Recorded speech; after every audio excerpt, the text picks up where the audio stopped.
En 1984, sur un plateau poussiéreux de Simi Valley, en Californie, Michael Landon se tenait au cœur d'une scène qui allait marquer l'histoire de la télévision. Ce n'était pas seulement la fin d'une série, c'était la fin d'une époque.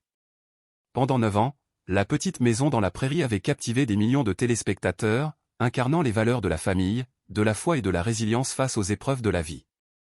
Mais ce jour-là, les caméras ne filmaient pas un adieu émouvant ou une leçon morale. Elles capturaient une destruction totale. Walnut Grove, le village fictif qui était devenu un foyer pour des générations de fans, allait être réduit en cendres. Cette décision, orchestrée par Landon lui-même, n'était pas un simple coup de théâtre. C'était un acte de défi, un cri du cœur, une déclaration que personne ne pourrait s'approprier son œuvre. Derrière les explosions réelles, il y avait des années de lutte, de tensions en coulisses et une vision artistique sans compromis. Plongeons dans l'histoire de ce final légendaire, des origines de la série aux scandales qui l'ont marqué, pour comprendre pourquoi La Petite Maison dans la Prairie reste, encore aujourd'hui en 2025, un monument de la télévision, et comment sa fin explosive a scellé son mythe. Une série qui a redéfini la télévision américaine. Quand La Petite Maison dans la Prairie débute sur NBC le 11 septembre 1974, elle ne se contente pas de raconter l'histoire d'une famille de pionniers dans le Minnesota des années 1870. Adaptée des romans autobiographiques de Laura Ingalls Wilder, elle ressuscite la mémoire d'une Amérique rurale, où la survie dépendait du courage, de la solidarité et de la foi.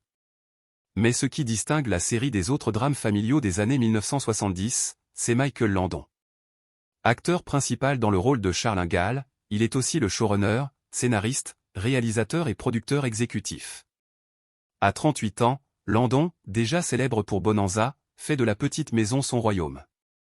Chaque épisode porte sa marque, un mélange de chaleur humaine et de réalisme brut, abordant des thèmes audacieux pour une série familiale: racisme, dépendance, maladie, agression sexuelle. Je voulais que les gens pleurent, rient et réfléchissent, confie-t-il à TV Guide en 1976. La série touche une corde sensible. Avec des audiences dépassant 20 millions de téléspectateurs par épisode à son apogée, elle devient un rituel familial, un miroir des valeurs américaines. Charles et Caroline Ingalls, interprétés par Landon et Karen Grass, incarnent la résilience. Laura, Melissa Gilbert, et Marie, Melissa Sue Anderson, capturent l'innocence et la maturité précoce des enfants de la frontière. Mais au début des années 1980, le paysage télévisuel change. Les sagas urbaines comme Dallas et Dynasty, avec leurs intrigues glamour et leurs trahisons, éclipsent les récits ruraux. Les audiences de La Petite Maison déclinent, passant sous la barre des 15 millions. NBC, sentant le vent tourner, veut mettre fin à la série après sa 9e saison en 1983. Landon, cependant, n'est pas prêt à lâcher. Il négocie un dernier téléfilm, La Petite Maison, le dernier adieu, diffusé le 6 février 1984. Ce qu'il prépare va choquer tout le monde. Un final où Walnut Grove, symbole d'espoir, sera littéralement détruit. Le jour où Walnut Grove a disparu. Le téléfilm Le Dernier Adieu n'est pas une conclusion douce amère, mais une déflagration. Dans l'histoire, un promoteur terrien revendique Walnut Grove, forçant les habitants à quitter leurs terres. Plutôt que de céder, les villageois, menés par Charles Ingalls, prennent une décision radicale: s'ils ne peuvent garder leur ville, personne ne le pourra.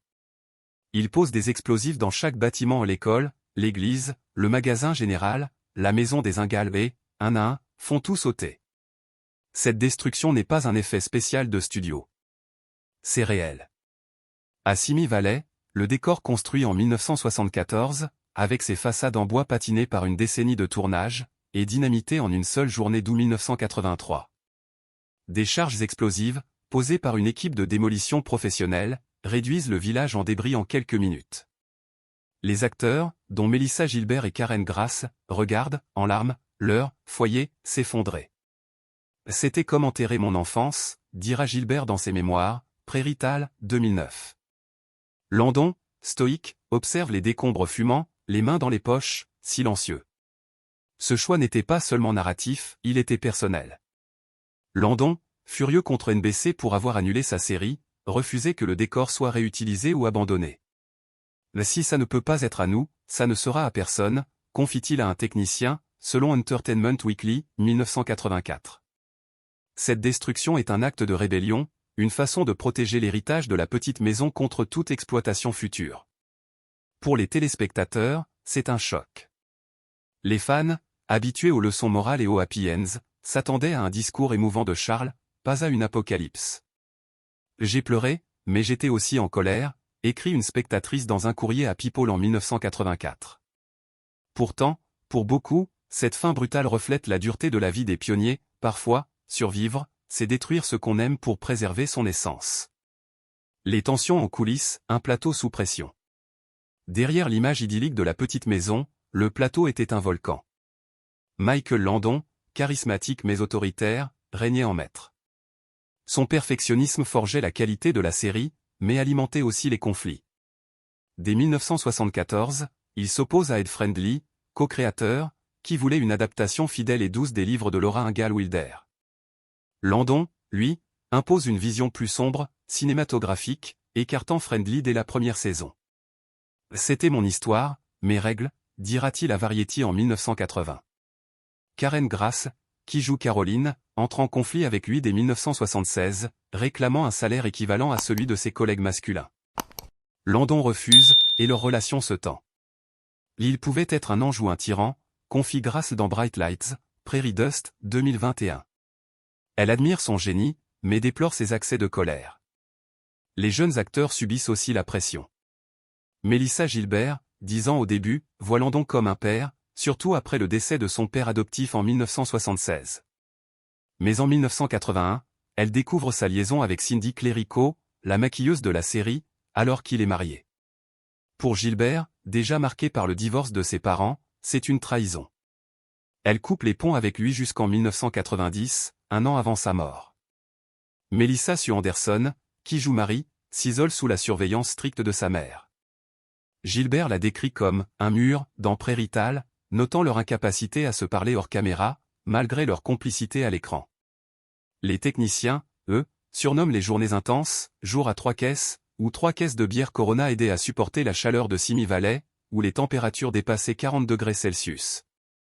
Les actrices, en costume du 19e siècle, s'évanouissaient souvent. On jouait la famille parfaite, mais on était humain, résume Alison Argrim, Nellie Olson, dans Confession of a Prairie Beach, 2010. Les secrets et scandales, une réalité loin de l'écran. L'image vertueuse de la petite maison cachait des fissures. Landon, selon des rumeurs rapportées par The National Enquirer en 1980, buvait beaucoup, ajoutant du brandy à son café matinal. Ces sautes d'humeur effrayaient les jeunes acteurs, bien qu'il reste un mentor pour beaucoup. Sa liaison avec Clerico, qui deviendra sa 3e épouse, brise non seulement son mariage, mais aussi sa relation avec Gilbert. Les rivalités silencieuses entre acteurs comme entre Gilbert et Anderson ajoutent à la tension. On était une famille dysfonctionnelle jouant une famille parfaite, plaisante Argrim. La pression d'un tournage incessant, avec 204 épisodes sur 9 ans, use tout le monde. Dans la dernière saison, Landon, épuisé, se bat contre NBC, qui pousse pour un spin-off, La Petite Maison, un nouveau départ, centré sur Laura et Almanzo, Dean Butler. Sans la présence constante de Charles, la série perd son âme, et les audiences chutent à 10 millions. Une explosion légendaire, le dernier acte de Landon. Le téléfilm Le Dernier Adieu est la réponse de Landon à ce déclin. Diffusé le 6 février 1984, il attire 18 millions de téléspectateurs, mais divise. Les fans, habitués à la résilience des Ingalls face aux sécheresses, aux incendies et aux tragédies, ne sont pas prêts pour cette fin apocalyptique. Charles, prononçant « Si nous ne pouvons pas vivre ici, personne ne le fera », incarne le défi de Landon face à NBC. Les explosions, filmées en une prise avec de la dynamite réelle, sont un spectacle brutal. C'était comme regarder ma vie s'effondrer, confie Gilbert. Grass compare la scène à des funérailles. Landon, regardant les débris, reste silencieux, conscient d'avoir marqué l'histoire. Des rumeurs, amplifiées par TV Guide en 1985, prétendent que NBC a censuré l'épisode pour sa violence. En réalité, il est diffusé tel quel, mais sa gravité le rend difficile à rediffuser. Les chaînes privilégient des épisodes plus légers, alimentant le mythe d'une suppression. Landon, lui, obtient ce qu'il veut, une fin inoubliable, un adieu qui grave la petite maison dans la mémoire collective. Un héritage immortel. En 2025, 41 ans après ce final, La Petite Maison dans la Prairie reste un pilier de la télévision. Ces 204 épisodes, disponibles en streaming, touchent de nouvelles générations. La série, avec ses thèmes universels amour, foi, endurance transcende son époque. Elle a osé parler de sujets tabous, du racisme au deuil, redéfinissant le drame familial. Pour les acteurs, l'héritage est doux amer. Gilbert, devenue autrice et militante, reste liée à Laura Ingalls.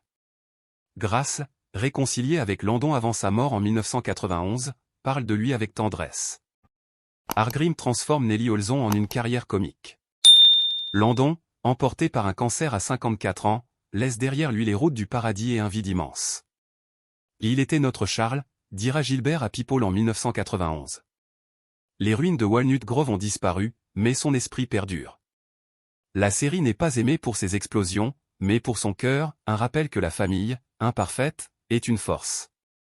La fin, bien que controversée, était l'acte final d'un homme qui refusait de laisser son œuvre s'éteindre doucement. Était-ce de l'art ou de la destruction? Peut-être les deux. Qu'en pensez-vous? Cette fin vous a-t-elle choqué, ou était-elle un adieu parfait? Partagez en commentaire, likez, abonnez-vous pour plus d'histoires télévisuelles.